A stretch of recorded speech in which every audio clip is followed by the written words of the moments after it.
Hey folks, look who's back. We've been gone for about 2 months, a little bit of a hiatus. Midwesthockeyinfo back on the air. Thanks Trent for letting us use your garage again. Hey, thank you Jimmy. Great acoustics, great lighting, we hope.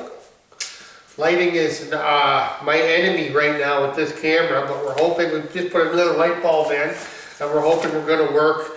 And I'm going to say right off the top, on our last pro show, we made a wager at the end, and I'm going to take Trent off the hook on that. We were talking about it at work the other day, and technically he lost the bet, but there's two reasons. One, he said that he knew when he made the bet it was who was going to start opening night for the Red Wings in goal, and he said he thought at the time maybe it wasn't a good bet, but he thought that the guy he picked would be the regular starter by now, and he is. And it just doesn't seem right to make you pay off on a bet 45 games into a season, so we're going to take him off the hook on that. And we'll just go straight into our NHL talk. We're going to just take a quick look at the 5 teams, and then we'll go to the AHL. But we're going to take a quick look at the 5 NHL teams. It's been a while, so we're just going to try to go through as quick as we can. And Trent, I think probably the defending Stanley Cup champions is a good place to start. Yeah, definitely. You know, they started out the season not so great. They were out of the playoffs for a good amount of time, and you know, you started to think, okay, who's going to be in? Chicago's not going to make it. Oh. Who's going to make it, you know? I don't remember thinking that. And Chicago just turned on a switch when you were starting to think Dallas was going to run away with this race, and Chicago came up, and man, they picked it up and started playing a whole different level of hockey.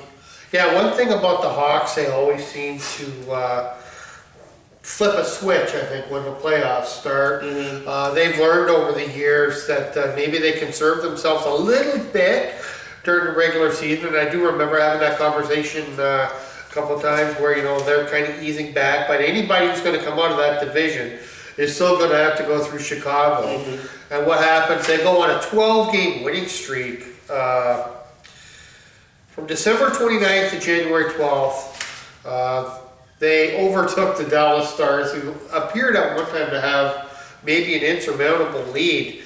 As we speak right now, the Hawks are leading the division, but they dropped 3 of their last 4. That was as of the All-Star break. Now, they might have played this week, which I haven't made note of, but they dropped 3 of 4 going into the All-Star break, including a 4-0 loss at Florida and a 5-0 loss at Carolina. So they are definitely human. Yeah, and you know, a lot of it you got to credit to Kane, who's had just a phenomenal season. He really has. And you know, Ben with the Stars was way out in the goal in the point department. Him and Sagan, and Kane he has them both by about 10 to 12 points right now, and man, that guy is on fire. Yeah.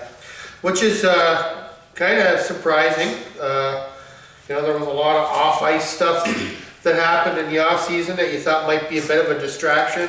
Mm-hmm. Not at all. No. I mean, he hit the ground running back in October, and he has never really let up. He has 73 points right now, and he's on pace for maybe a 3-digit point total by the end of the season, which is kind of rare nowadays. Yeah, it's really rare, and you know, he's on a good line, you know, with Panarin, and Panarin's one of those Calder Cup contenders. Right. And being 26 coming out of the KHL, some fans aren't very happy about it, but you know, he's definitely a good rookie. Yeah, maybe a little bit more experience than some of the guys, but those are the 2 names I think that really stick out in that team, Kane and Panarin. I think they have a great supporting cast. Some of the guys that they got in a trade with Columbus and with the trade with Dallas have panned out really well. But those 2 guys, for me, you know, at least, you know, if we're just taking a quick overview, those are the names for that team. Yeah, they put up a lot of points, but you know, I will never give anyone on that team more credit than I give Jonathan Toews. Yeah. Great Such leader. a leader, does everything for that team, goal scoring, penalty killing. Yeah. Just an ideal hockey player. Well said. Doesn't look like in the All-Star game though. Yep. Okay, let's move on a little bit.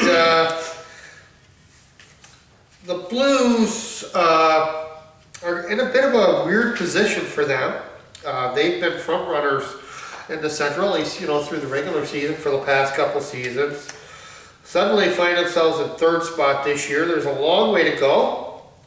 They are 3 points behind Dallas, and they've actually played a couple more games than Dallas. And they've been kind of hot and cold this year, I think. Just no other way to describe it. They just, you sort of expect more, I guess, for them, especially during the regular season. Mm-hmm. And, the big contract for Tarasenko. Yeah. And them trading away Oshie, it's kind of this changing of the guard, so to speak. And still, even after trading Oshie, there's all these trade rumors floating around. Oh, yeah. Backus, is he going to be there next year? Shattenkirk. And these are good hockey players that they're just talking about, you hear about them getting rid of. And it's crazy to think for a team that's doing so good in the regular season for so many years that it just seems like something's missing. Yeah, they kind of remind me, not a Midwest team, but the San Jose Sharks a few years ago. There was so much hype around that team, when they got Joe Thornton, and they had so many good young players there. And I think the window just kind of closed on them. They ran out of time, and now they missed the playoffs last year. And St. Louis, it makes me wonder, they're a great regular season team. That was always the thing with the Sharks too. They were a great regular season team, couldn't make it happen in the postseason. Mm-hmm. So maybe you start to wonder, like if something good doesn't happen this year, maybe they do think about, I don't know if I'd say blow it up, but they might have to make some pretty major changes. Yeah, and it almost feels like that's the way they're heading, regardless of the results of this season. But they have, there's future at that. There's still a good, bright future in St. Louis. I think so, yeah. They got a lot of good young talent. You think of Fabry, who's playing pretty good this year. Shattenkirk, who's still only 26. Pietrangelo, great defenseman. Tarasenko, one of the elite goal scorers in the NHL. There's a lot of good players, a lot of good pieces, good goaltending. It's something, they're a good hockey team, and they're a threat to go into the playoffs and, be a contender. They have proven to be a little bit more streaky this year. Mm-hmm. We said they were hot and cold. Since Christmas, here's just an example of the way things have gone for them. They started off the new year. They lost their first 5 games of the new year. Since then, they're 5-3. They had 3 straight wins in that stretch. But then entering the All-Star break, they dropped a 2-1 shootout loss to Colorado, who's all suddenly hot, and a 2-0 loss against Blackhawks. So, they are kind of hot and cold. Jake Allen in goal, I think, has been one of the more consistent things on the team. He has 5 shutouts this year. Mm-hmm. He's 18, 10-3. 217 goals against average and a save percentage of .924. He's kind of taken over the starting job there, although they still give Brian Elliott a lion's share. It's not really like a backup starter situation, but Jake Allen does seem to be getting a nod a little bit more often. Yeah, and they got 2 good goaltenders there. So, that could be one piece going forward that they could be looking to trade for something else. Maybe. Yeah, good point. So let's move on to a team. If St. Louis is having an off year, what are we going to say about the Wild? They need to get hot as they, as of this moment, are on the outside looking in at the playoffs. They're 23-17-9. They have 55 points. They're one behind Nashville. This is as of the All-Star break again, so things might have changed a little bit. They're one behind Nashville, just two behind Colorado, so they're right there. But they've only played, as of then, they'd only played 49 games. I know they played once since then, and it was lost to the Islanders. That was right after the All-Star break. So they are kind of on the outside looking in. And again, this is a team that's loaded with players that are in their prime. They're 30 to 32 years old. And this is a team, like, I really have to ask, like, if things don't happen for them this year, do they have to do something major? Because, really, I mean, this is a team that should be in a solid playoff spot based on the experience. Yeah. Well, it says a lot about that Central Division. There are some extreme. At the beginning of the year, we thought the Wild were going to be in the playoffs. Oh yeah, and they still might. I mean, they still might. The season's not over. Yeah, but it's been very underwhelming from the Wild this year. And I've seen a couple Wild games before the All-Star game, and they had a couple shootout losses there, and just watching the guys on the bench, they're just disappointed, deflated. Oh, yeah, for sure. Like, and it's surprising to see them struggling to get wins, because we thought they were going to be so good, and this is a team on paper that should be really good. So last year they were well out of the playoffs at this point. Mm-hmm. At the All-Star game, I think they might have been 8 to 10 points out of a playoff spot. They got extremely hot. They finished the season on a tremendous tear. Most of the credit for that went to a goaltender, Devin Dubnyk, who had just come to the team. I think he played about 35 games in a row, put the team on his back, and to some extent. So there's still plenty of time. They've done it before. Dubnyk has played 39 games for the team already this year, which is definitely a lion's share. He's 18, 15, and 5 with 223 goals against average and 922 save percentage. Good numbers. Other than the one loss is not so great. Darcy Kemper's only played 12 games. He's 5, 2, and 4 with a pair of shutouts. He's 210 goals against average, save percentage 926. So the goaltenders are there. Mm-hmm. They got the goaltenders. They just maybe need to get a little bit more offense going. Mikko Koivu has 35 points to lead the team. Zach Parise has 17 goals, very few assists, and second in team scoring with 31 points is defenseman Ryan Suter. He's always among the league leaders in minutes. Mm-hmm. But I feel like they just need to take the next step. I mean, maybe it's not too late. They got hot, excuse me, right around now. This time last year, maybe this will happen again. Yeah, and you know what? It's a team that I would like to see do good. Yeah. They got a lot of guys: Parise, Suter, Koivu. Though that's like that's their main group right there. Yeah. And they're all somewhere between 30, 33, somewhere in there. Yeah. And at this point, you start looking. You want to add another Stanley Cup for Parise. If you're Parise, Koivu's looking for his first. Yeah. Suter's looking for his first. These are guys searching for that cup, and they're one of the teams I'd like to see do something, because I think it'd be great for the hockey community. Minnesota, big hockey state. They love their hockey over there. Yeah. And I would like to see them do something. I know they've been frustrated that they haven't. I think the last 3 seasons run into the Hawks in the playoffs,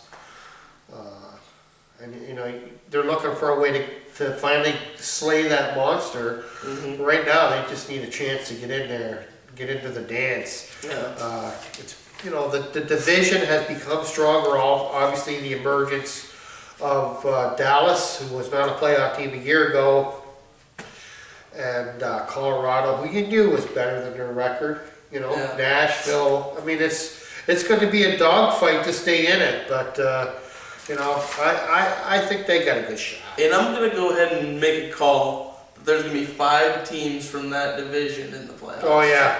I think that's a good call, and it might even be good for that team that ends up going on the wild card to the other side because they get to avoid Chicago For a while, anyways. Okay, so that's going to wrap it up for the Western Conference. There's 3 teams all in the same division, so that's always a good starting point. Mm-hmm. We're going to move to the East for the other 2 teams, where one is doing very well, and the other is not doing very well. So we're going to start off with a team that's really having a pretty nice breakthrough season, and that's the Detroit Red Wings. Mm-hmm. And this is obviously a team you can speak a lot of. You're a very big Wings fan. They do seem to be a little bit more secure as of right now than they have been in the past. They've kind of come from behind to get into the playoffs down the stretch the last couple seasons. Mm-hmm. They're far from breathing easy. That division, again, is very close, just like all of them. But they do seem to have really found a home in the East Conference now and in that Atlantic Division. They dropped a big one, I guess it was just last night, to Tampa, which would have given them sole possession of second place in the division. But they're going pretty well, I think. Yeah, I think they're having a pretty good year, and with a lot of teams in the NHL, what you've seen them do is, they're up and down, where with the Wings, it's been more of a slow, steady incline. Yeah. But you got your little dips, like any team, but they haven't gone on an amazing 12-game run. They haven't gone on a 10-game drought. Right, yeah, exactly. They've put a lot of games into overtime when they do lose, and so they're getting a point there. Right. And they've been competitive game in and game out. Yeah. And I accredit a lot of this to Peter Mrazek, who I was actually just reading an article about today. Going into the All-Star game, there was 34 goalies that had more than 20 starts in the NHL. Okay. Of those 34 goaltenders, Peter Mrazek was first in save percentage with a .932, and he was tied for first in goals against with a .203. But he was tied with Corey Schneider from the Devils. And then he also, out of those 34 tenders, only one of them had not had a game where their save percentage was below .850. And that was Peter Mrazek. Wow. Yeah, he's really putting up some good numbers this year. He has won the starting job. Combination of really consistent, solid play from him, and maybe some not so great, maybe more disappointing efforts from Howard, who has gotten the call and just hasn't lived up to what they hoped from him. He's been given a chance, but just hasn't quite been able to carry it. Yeah, and I think Howard's played well. I think he's played really good. Mrazek has just played better. Okay. Every goalie has their off night. Yeah. Everyone except Peter Mrazek, which is why he's holding on to the starting job. Right. And, Howard's had, he had the couple bad games in a row where he got pulled, but, he's been pretty good all year. And, I don't know where he's going to be at the start of next year, which I would never have thought we were going to be talking about 2 years ago. Yeah. But it's something you got to think about. And then just a real big plus for Detroit is the emergence of Dylan Larkin, who's been an absolute stud. And the Wings were a team at the beginning of the year Zetterberg, Datsuk are starting to get old. Is this a team in the decline? Are they even going to make the playoffs? And Larkin came out of the gate swinging. Yeah.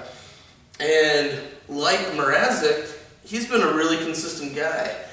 I believe he hasn't gone more than 3 games without a point. Really?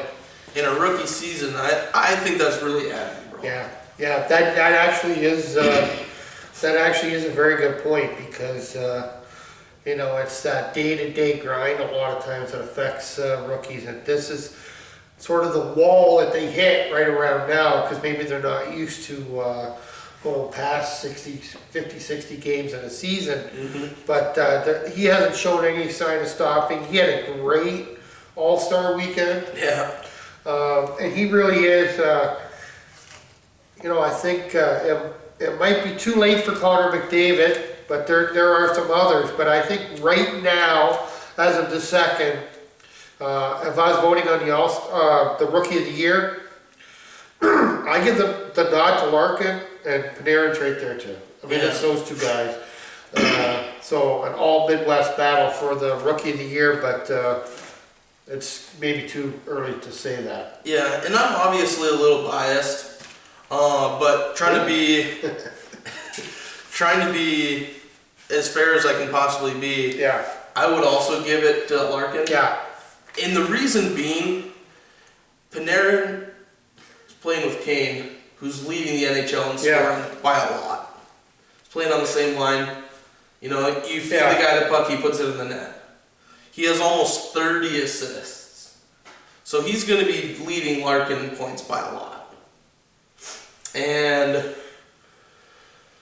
that's impressive. I don't want to take anything away from him. Yeah. He is 26 years old. Larkin's 19. Yeah. But as far as being more valuable to the team, Larkin is hands down more valuable to the Red Wings than Panarin is to the Blackhawks. The only argument I would make, reason, I would give it to him. Yeah, and I actually agree. Because he's leading his team in points, tied with Henrik Zetterberg. The only argument I would make, and then just by devil's advocate on that, excuse me, I like your point about Kane playing on line with Larkin is well stated. But I mean, can you flip that around at all and say, how much of an effect is Panarin having on Kane? Kane's making the passes, Panarin's putting them in the net. So Kane's not getting assists if Panarin's not finishing. Yeah.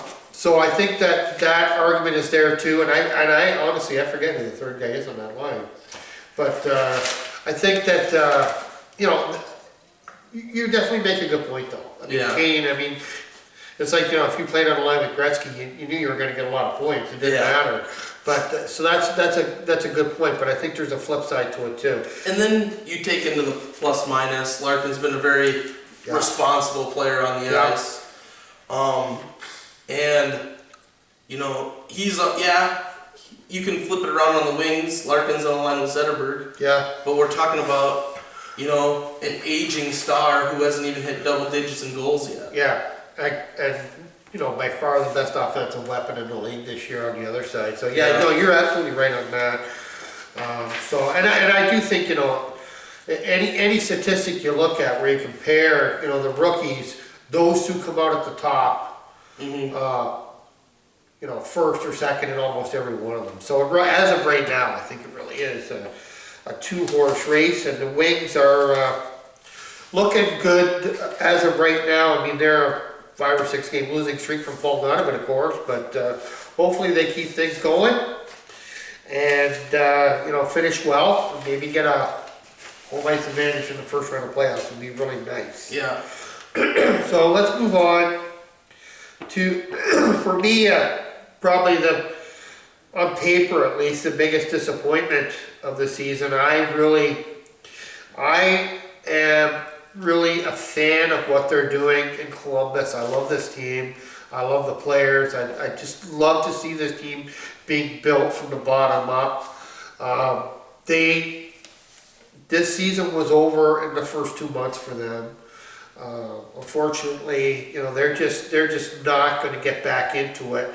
They've been playing better of late. Injuries have been a bit of an issue, in particular in goal, where, you know, I think Sergei Bobrovsky is a legitimate top 10. I mean, I might say top 5, but top 10, I think you don't think you could argue that. One of the top 10 goaltenders in the league.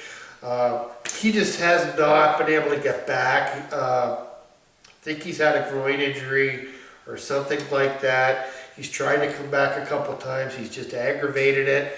And now, you know, the latest I seen today, somebody asked Portline, I think his name is, that writes for the Columbus Dispatch, you know, what's the word of Bobrovsky? And he said, I asked the coach, the new coach there, what's his name? I asked the new coach, and he said he's not close. So maybe they're just going to put him on a shelf for the rest of the year. It's given a couple of other young goaltenders a good chance, but this team is just it's time to start thinking about the 2016-17 season for the Columbus Blue Jackets. Yeah, it definitely is, and you're right. It's disappointing. Yeah, I think the trade for Ryan Johansson, or trading him away, for Seth Jones. Seth Jones. Good trade. I think that could be a trade that really works out well for both teams. It's a good, real hockey deal. Yeah. And it's definitely something that I think will help the Blue Jackets down the road. But you're right. You got to start thinking about next year. Yeah. Who are your unrestricted free agents at the end of the year? Can you get picks for these guys? Can you get prospects for these guys? You got to start looking at next year. And, you know, recently I was wondering, you know, what is this team going to do now? I mean, last year, like they ended last season, I think the reason that there was so much sort of hope and stuff in the offseason is they ended last season strong. Mm-hmm. And I think they had a good training camp, and they won a lot of them games. And you thought, this is it. They're going to come out, and they're going to be strong, they're going to be right there with everybody else. And they just got gut punched out of the gate, and they just really never recovered. Yeah. And I thought, you know, well, they're actually maybe lower than they were a year ago. So what do they do? And then I looked a little closer, and I see that this team, Trent, is so young that we just have to be patient. I mean, really, it's hard to be patient. It really is. But you just got to look at some of this stuff here. Brandon Saad is you know, since they got him from the Hawks, has been kind of the guy that the team is being built around.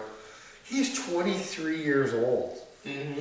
I mean, he's a veteran, but he's 23 years old. I mean, he's got a long future. Things are going to be good.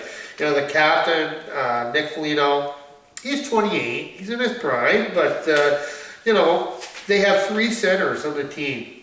And these are regular centers. Boone Jenner, William Karlsson, and Alexander Wedberg, they're all 23 years or younger. Kirby Reichel, Sonny Milano, they're like the next sort of tier coming in. They're both young. Mm-hmm. Sergei Bobrovsky's only 27. Yeah, and, you know, if I'm the Blue Jackets, I don't want to bring Bobrovsky back this year. There's no point. They're not going to earn. I mean, it would take absolute insanity for them to get a playoff position. Yeah. And if you're just going to risk aggravating injuries and keep them out the rest of the year, let them get a good break, recuperate over the summer, physical training, comes back at the beginning of next season 100% ready to go. Yeah. This is a team we're talking about looking at being in the playoffs again. Yeah.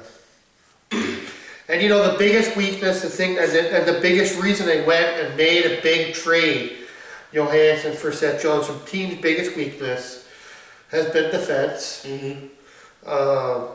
So they get Seth Jones, who I believe is 21. Mm-hmm. They also have Ryan Murray, who's 22. And Dalton Prout and David Savard are both 25 or less. So that is gonna be the top four on their blue line, and they got a lot of years together, you know, if they don't break it up or make a deal or something. So I do think that right now, you know, the team is gonna use this season as a building experience. They're gonna add a good player. This season is gonna help them add a really good player. Yeah. They're gonna get a top 3 pick in the upcoming entry draft, and it could be a player that can play for them right away. You never know. Yeah, you know, we were talking about last year with McDavid and Eichel, and those two guys, 2 great players. Yeah. But this year, it's not limited to the top 2 guys. Yeah. You know, there's 5 guys at the top of that draft that are playing in the NHL next season. Yeah, there's a really good chance. Yeah, you're right. And there are going to be some really good players in this draft, and they might not be Connor McDavid or a Jack Eichel, but these are going to be some real good players. And they do draft very well recently. This is a team that really floundered, I think, for a long time in the NHL because their draft picks just never seem to work out. Last 3-4 years with Jarmo Kekalainen as a GM, they have made some really good picks. And, you know, it's not just there in Columbus. You can see the future building, you know, with guys like the goaltenders Forsberg and what's his name? Korpisalo. They both got some time in Columbus because of the injuries to Bobrovsky. They both got some time there. They've been doing very well, obviously in Cleveland as well. And you know, unfortunately, I think that likely means that Curtis McElhinney would either be gone or probably in Cleveland himself next year. But yeah, again, the future just looks so good for this team. And I'm going to remain excited about this team. Yeah, I definitely close the door on this season. Close that chapter. Yeah. The story is not over. Yeah. So I think what we're going to do, I'm going to make an executive decision here. I think we're going to cut this one here. We talked a lot more than we thought we would probably on the NHL. We tend to do that. Yeah, it's never hard to find stuff to say about these 5 teams. So we're gonna call this our NHL show. We'll cut it there, and we'll come back with another show in a couple minutes, so you don't have to sit through a 40-minute YouTube tape. Sounds good. Stay classy, Midwest.